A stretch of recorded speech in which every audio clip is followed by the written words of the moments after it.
South African Human Rights Commission officials encountered a locked gate at Nyati Bush and Riverbreak Lodge near Brits in the northwest today. They were there to inspect the scene where 13-year-old Enoch Mpianzi drowned last week. The officials and the family, including Enoch's mother, eventually had to climb over the gate. Mpianzi died at a Parktown Boys High School Grade 8 orientation camp.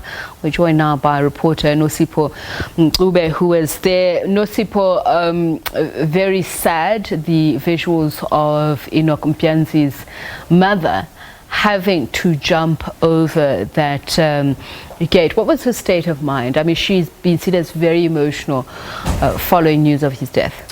Even today, Tepisa, she was in the exact same state. I was with them actually yesterday when they visited the HRC offices just to have that meeting as to how they'll be getting that legal aid and so on. She's been in a state, and even today when we saw her, she was actually just waiting in the car while we were outside for about 2 or 3 hours waiting for, you know, some feedback as to whether or not we will be going in there. So she was in a really, really bad state. Even the mere sight of the river, as soon as we eventually went in, just, you know, set her off, and they were all in tears. The entire family was in tears.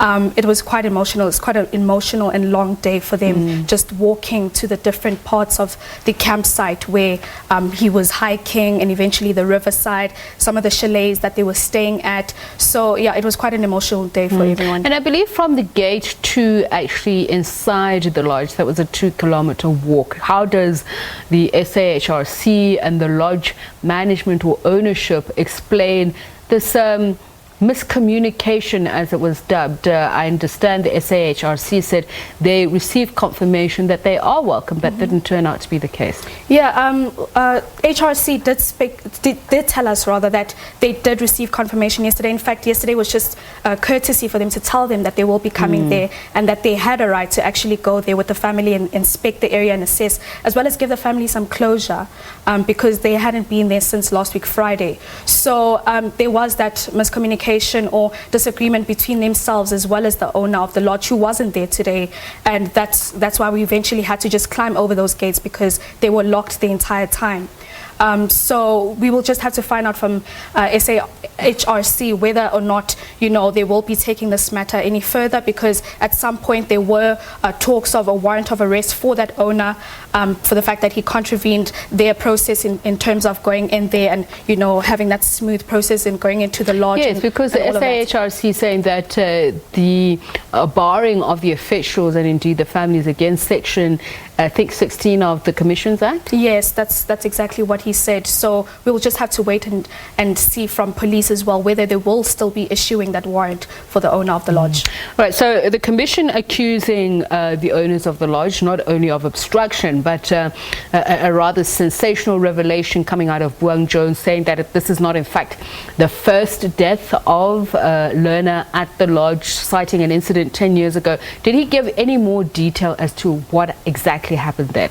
He didn't really give any much detail, and other than what you've just told me now, that it happened 10 years ago and that it was a minor, and the fact that they might be speaking to Gauteng Tourism as well to look into that and to see whether this lodge is suitable for these camps, these school camps that they've had over the past few years. So we will try and also just, you know, look into that, what happened a few years ago, as well as how they'll be taking the matter going on forward. All right, Nosipho, I want to ask something else here. This is with regards to the police. How are they assisting the family and the South African Human Rights Commission? Because Buang Jones also will speak about the area in particular and the difficulties that they're facing now and that they have in the past. He spoke about death rates.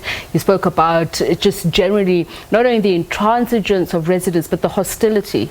Yes, he did touch on the fact that a lot of the farm owners in that area have given them quite a lot of issues with going in there, as we saw as well today with the owner of the lodge. He does say, though, that he's been communicating with the detectives to just oversee the investigations, how they're going so far. So the police have been quite helpful, even today, with, you know, escorting them and bringing them there and assisting us in terms of ensuring that we're safe and we're able to go in to the lodge without any issues. So it will be quite interesting to hear what they have to say with regards to the investigations and what they're seeing from the detective that's looking at the case. Nosipho, thank you very much for that update. Nosipho Mncube, the SABC reporter on that story.